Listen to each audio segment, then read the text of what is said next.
Robert Beckman had been a ghost hunter for as long as he could remember. He'd traveled across the country, investigating some of the most haunted locations known to man. But nothing could have prepared him for what he was about to encounter at the Haunted Bridge in Kentucky. The bridge was located in a remote part of the state, surrounded by dense woods on either side. It was said to be cursed, and anyone who crossed it at night would never be seen again. Robert had heard the stories, but didn't believe in curses or ghosts. To him, it was just another opportunity to prove that there was no such thing as the supernatural. He arrived at the bridge just after sunset. The sky was a deep shade of orange, and the first stars started twinkling. Exiting his car, he felt a chill run down his spine. The air was thick with a creepy silence, broken only by the sound of crickets and the distant hoot of an owl. Robert took a deep breath and started to walk across the bridge. He had his ghost hunting equipment, including a digital camera, an EMF detector, and a voice recorder. He hoped to capture some evidence of paranormal activity, but wasn't holding out much hope. As he walked across the bridge, he noticed the temperature had dropped.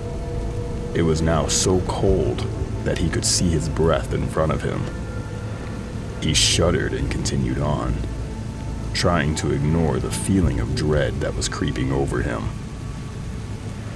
Suddenly, he heard a sound. It was a low moaning noise, like a ghostly wind. He looked around, but couldn't see anything. He checked his equipment, but there was no spike in the EMF detector, and the voice recorder was silent. Robert started to feel uneasy. He knew he was alone on the bridge, but couldn't shake the feeling that something was watching him. He took a few pictures with his camera, hoping to capture something his other equipment had missed. As he lifted the camera to his eye, he saw a figure in the distance. It was dark, and he couldn't make out any features, but he knew it was there. He took a few pictures, but the figure was nowhere to be seen when he looked back at the camera's screen. Robert felt his heart pounding in his chest. He knew something was wrong, but didn't know what to do. He decided to continue across the bridge, hoping to find some answers. As he approached the other side of the bridge, he felt a sudden surge of energy. The hair on the back of his neck stood up, and he could feel the presence of something dark and malevolent. He tried to turn back, but it was too late. The entity had already taken hold of him. Robert felt himself being lifted off the ground. He was floating, weightless, in the air. He tried to scream, but his voice was silent. He felt a sharp pain in his chest, and everything went black. When he woke up, he was lying on the ground at the bridge's other end. His equipment was scattered around him, and his body was scratched and bruised. He had no memory of what had happened, but knew that something had gone terribly wrong. Robert never returned to the haunted bridge in Kentucky. He knew he had encountered something beyond his understanding, something he could never hope to explain. He continued to investigate the paranormal, but did so with a newfound respect for the unknown. In the following years, Robert's name became synonymous with ghost hunting. He traveled the world, investigating some of the most chilling nightmares globally.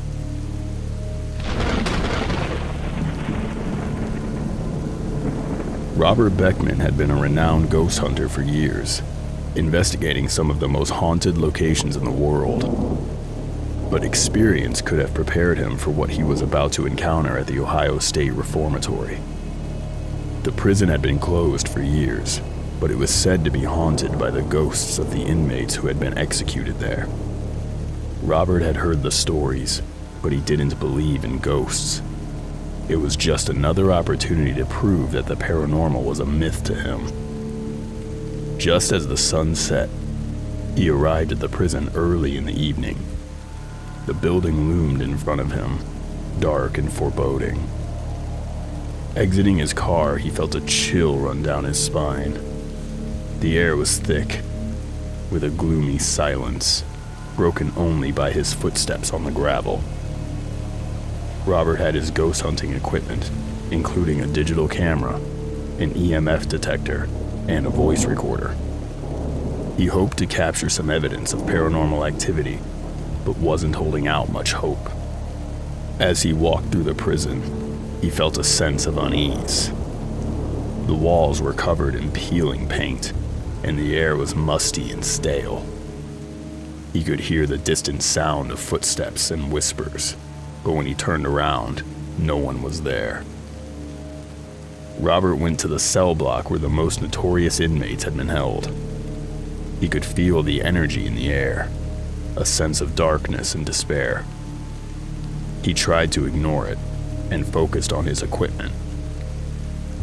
Walking through the cell block, he noticed the EMF detector was going crazy. It was flashing red, indicating the area's strong presence of electromagnetic energy. He raised his voice recorder to his mouth and asked if anyone was there.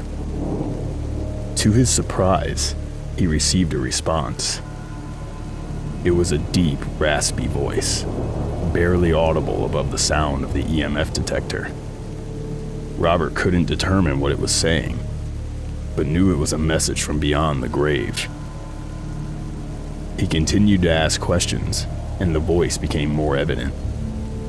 It was the voice of an inmate who had been executed for a string of brutal murders. Robert listened in horror as the voice described his crimes in detail, recounting how he had lured his victims to their deaths. Robert felt a chill run down his spine. He knew that he was in the presence of something evil. He tried to leave the cell block, but the door wouldn't budge. He was trapped. As he turned around, he saw the serial killer's ghostly figure standing before him. He was covered in blood, and his eyes were filled with a cold, dead stare. Robert tried to back away, but he was frozen with fear. The ghostly figure reached out and grabbed him by the throat. Robert felt himself lifted off the ground, his feet dangling in the air. He tried to scream, but his voice was silent. He felt a sharp pain in his chest, and everything went black. When he woke up, he was lying on the ground outside the prison. His equipment was scattered around him, and his body was scratched and bruised. He had no memory of what had happened, but knew that something had gone terribly wrong. Robert never returned to the Ohio State Reformatory. He knew he had encountered something beyond his understanding, something he could never hope to explain. He continued to investigate the paranormal, but did so with a newfound respect for the unknown. In the following years, Robert's name became synonymous with ghost hunting. He traveled the world investigating some of the most haunted locations on Earth, but he never forgot the murderous ghost of the haunted prison. Robert Beckman had faced his fair share of ghosts and other supernatural entities in his career as a ghost hunter. Still, his experience did not prepare him for what he would encounter at Goatman's Bridge in Texas. The bridge was said to be haunted by the Goatman, a creature with a goat's head and a man's body, who had been terrorizing the area for decades. Robert had heard the stories, but he didn't believe in them. To him, it was just another chance to prove that the paranormal was nothing more than a myth. He arrived at the bridge late at night, just as the moon rose over the trees. The bridge was an old, rusty structure, and the air was filled with the sound of crickets and frogs. As he got out of his car, he felt a sense of unease wash over him. Robert had his ghost hunting equipment, including a digital camera, an EMF detector, and a voice recorder. He hoped to capture some evidence of paranormal activity, but wasn't holding out much hope. Walking towards the bridge, he felt the hairs on his neck standing up. He could sense that he was not alone. He raised his EMF detector, and it started to flash red, indicating a strong presence of electromagnetic energy in the area.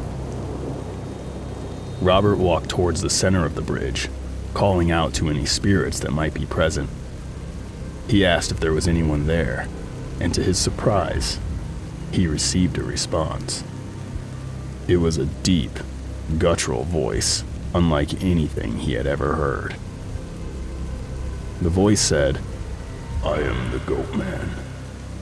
Why have you come to my bridge?" Robert was taken aback. He had never encountered a spirit that was so hostile. He tried to reason with the entity, explaining that he was just there to gather evidence of paranormal activity. But the Goat Man was having none of it. As Robert tried to back away, he saw the Goat Man emerge from the shadows. The creature was massive, with horns protruding from its head and glowing red eyes. Robert's heart raced as he realized he was facing a creature not of this world. The Goat Man charged at him, and Robert ran for his life. He could hear the sound of hooves pounding the ground behind him, and he knew that the Goat Man was getting closer. He tried to turn around and face the creature, but it was too fast. Just as the Goat Man was about to catch him, Robert saw a bright light in the distance. It was a car coming down the road towards the bridge. He ran towards the light, hoping that whoever was in the car would be able to help him. As he reached the other side of the bridge, he turned around and saw the Goat Man disappear back into the shadows. He breathed a sigh of relief, knowing he had narrowly escaped with his life. When he got home, Robert reviewed the footage from his camera and voice recorder. He was shocked at what he saw. There was footage of the Goat Man charging at him, and the voice recorder had captured the creature's eerie voice. Robert knew that he had encountered something beyond his understanding. He never returned to Goat Man's bridge, but the memory of his encounter haunted him for the rest of his life. In the years that followed, Robert continued to investigate the paranormal. He knew that things in this world could not be explained, and that the Goat Man was one of them. To this day, the legend of the Goat Man continues to haunt the area around the bridge. People report strange sightings and unexplained occurrences, and many believe the Goat Man is real.